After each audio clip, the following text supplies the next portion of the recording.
I see this all the time. I hear about it all the time. People say my upline this, my upline that, and they get upset because their upline isn't involved, or their sponsor enrolled them and disappeared, or they're not as committed as them, or they don't respond quick enough. And I think it's an important conversation, and I'm gonna give you my perspective. And I can tell you, I've had good upline leadership, good mentorship, and I've had some not so great. You are a little spoiled if you have a great leader. And it's actually interesting because there are pros and cons. There are pros and cons to having an awesome upline leader.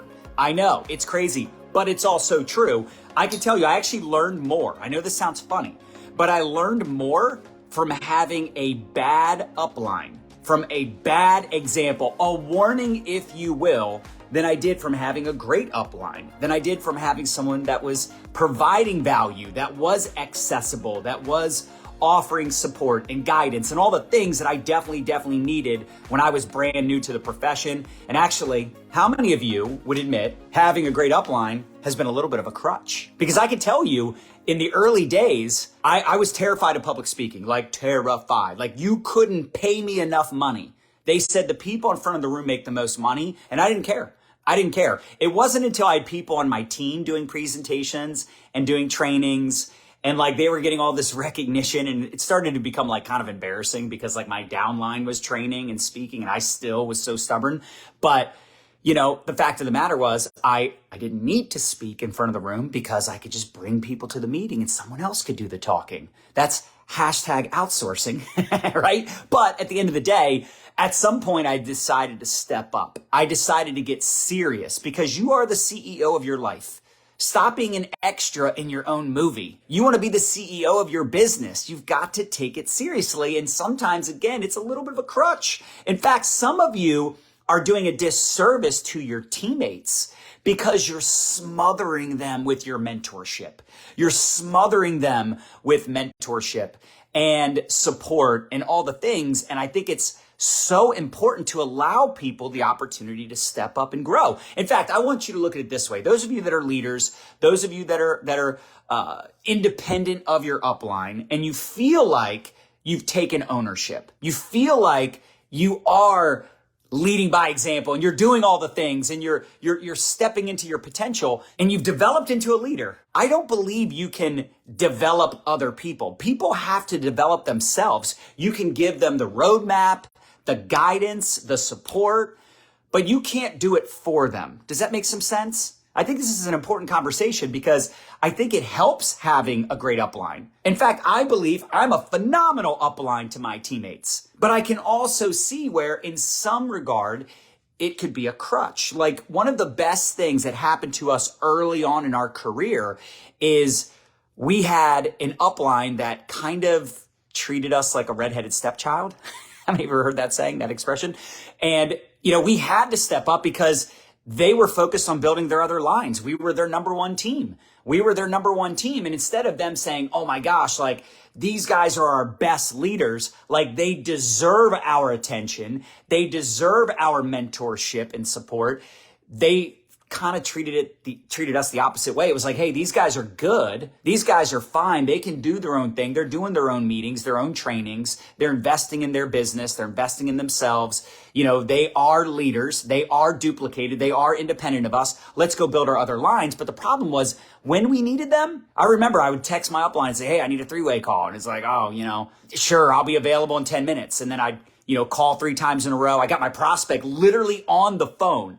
And I called my upline 3 times in a row and no answer, not responding to my text messages. That would be a bad example of what not to do. But I learned from that. I learned that if I say I'm going to be somewhere, I'm going to be somewhere. If I say I'm going to do something, I'm going to do the thing I said I'm going to do because I was committed to my people. I was committed to my team. Commitment is doing the thing you said you would do long after the mood you said it in has left you. But with that being said, I learned how to become the leader I wish I had. Write that down. Become the leader you wish you had. See, the key to success in life is playing the hand you were dealt as if it's the hand you wanted. Because I learned quite a bit, you know, being micromanaged, being bullied, being belittled, talked down to, acting like you're a nuisance to your own upline. Like, I'm making you money. I'm trying to make me money, which makes you money. And I'm sorry, are my questions bothering you?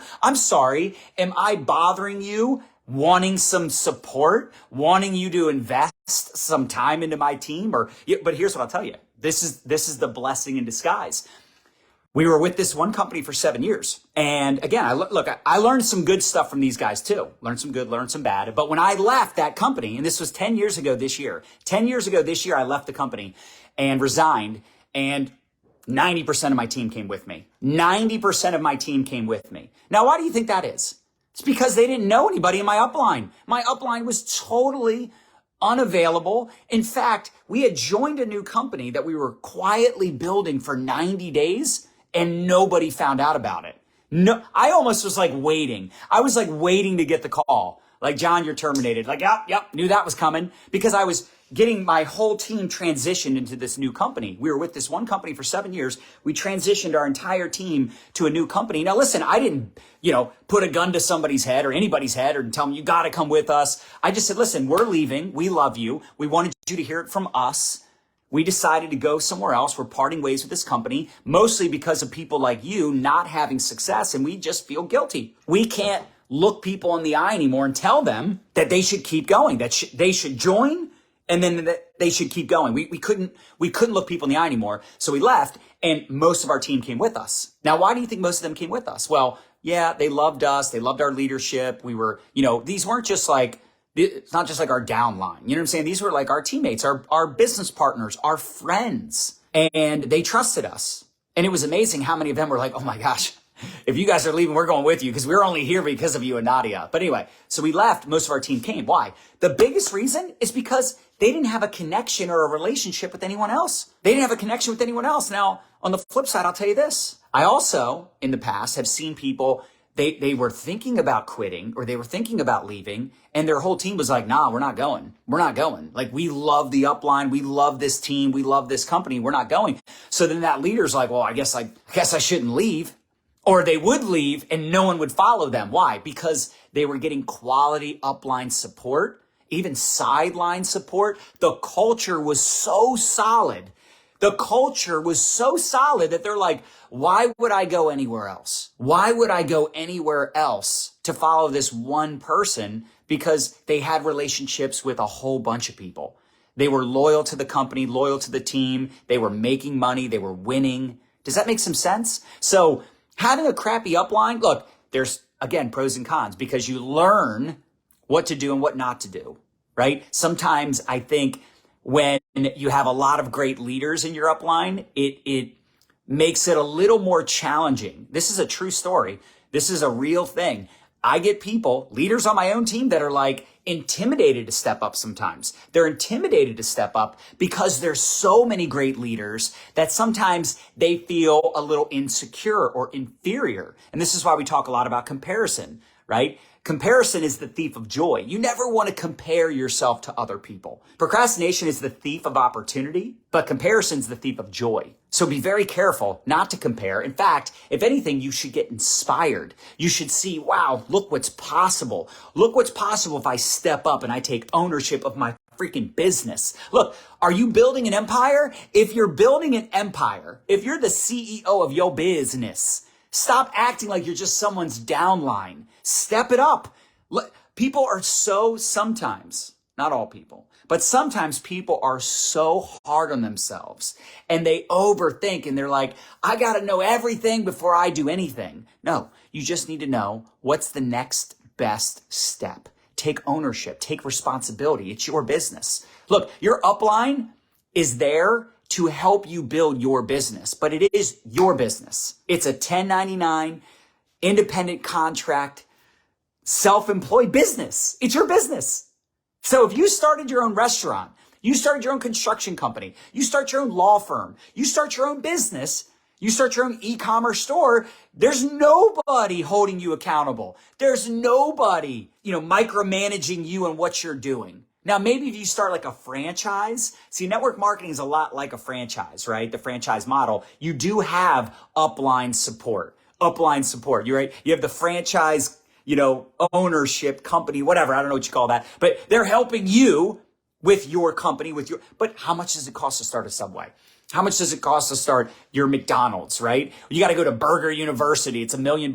Imagine if you started treating your home business like you invested $1 million. How would you show up differently? Would you look at it like, oh, well, I can't do anything until my upline does something, or I'm waiting on my upline to talk to my prospect, or I'm waiting on my upline to reach out to me. I'm waiting on my upline to tell me what to do. I'm waiting on my upline to do an opportunity broadcast. I'm waiting for my upline to do a live video that I can share.